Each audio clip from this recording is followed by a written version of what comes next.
សម្រាប់កម្មវិធីហាត់ការក្នុងវិស័យធម្មពលស្អាតបានផ្ដល់ចំណេះដឹងនិងបទពិសោធន៍ថ្មីៗសម្រាប់ខ្ញុំដូចជាយានយន្តអគ្គិសនីវិស័យធម្មពលស្អាតចំណេះជំនាញនៅក្នុងការវិស័យទាក់ទងគ្នាជំនាញទន់ជំនាញរឹង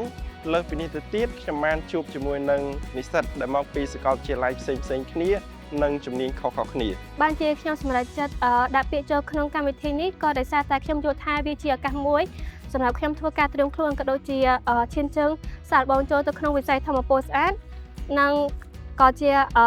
ការងារក្នុងក្តីសម័យផងខ្ញុំមកដែរបងខ្ញុំក៏ចង់ចូលរួមជួយបរិស្ថានក៏ដូចជាជួយអភិវឌ្ឍប្រទេសកម្ពុជារបស់យើងឲ្យឆ្ពោះទៅកាន់ប្រទេសបៃតង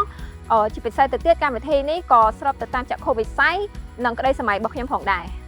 កម្មវិធីហាត់ការក្នុងវិស័យធម្មពលស្អាតនេះបានបើកឱកាសឲ្យខ្ញុំសិក្សានិងស្វែងយល់អំពីធម្មពលស្អាតក៏ដូចជាឱកាសមួយដែលខ្ញុំអាចប្រើប្រាស់ទៅលើចំណេះដឹងដែលខ្ញុំបានសិក្សាទៅលើសាលាជាផ្នែកមួយនៅក្នុងវិស័យធម្មពលស្អាតផងដែរបន្ទាប់ពី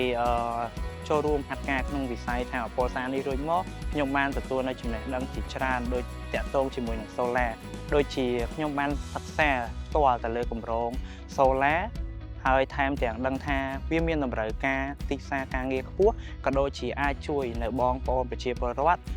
ឲ្យកាត់បន្ថយចំណាយតាក់ទងនឹងថ្លៃអគ្គិសនីដោយងាកមកប្រើ Solar វិញកម្មវិធីហាត់ការនៅក្នុងវិស័យធម្មពលស្អាតនេះគឺមិនមែនគ្រាន់តែជាការហាត់ការធម្មតាទេប៉ុន្តែខ្ញុំគិតថាវាជាផ្លូវសំខាន់សម្រាប់ប្រទេសកម្ពុជារបស់យើងឲ្យឈានចូលទៅកាន់ការប្រើប្រាស់ធម្មពលស្អាតឲ្យបានកាន់តែច្រើនកម្មវិធីនេះបានផ្លាស់ប្ដូរការគិតរបស់ខ្ញុំទៅលើជំនាញវិស្វកម្មបច្ចេកវិទ្យាព័ត៌មានដែលលើកពីវិស័យ Digital ដែលមិនត្រឹមតែអាចដោះស្រាយបញ្ហាសង្គមទូទៅនោះទេវាក៏ជាផ្នែកមួយយ៉ាងសំខាន់ផងដែរចូលរួមនៅក្នុងវិស័យធម្មពលស្អាតដែលយើងអាចជួយបង្កើននូវភាពងាយស្រួលក៏ដូចជាទំនើបកម្មផងដែរបងពិតជាអរគុណទៅដល់កម្មវិធីហាត់ការក្នុងវិស័យធម្មពលស្អាតនេះដែលឲ្យខ្ញុំជាផ្នែកមួយក្នុងការ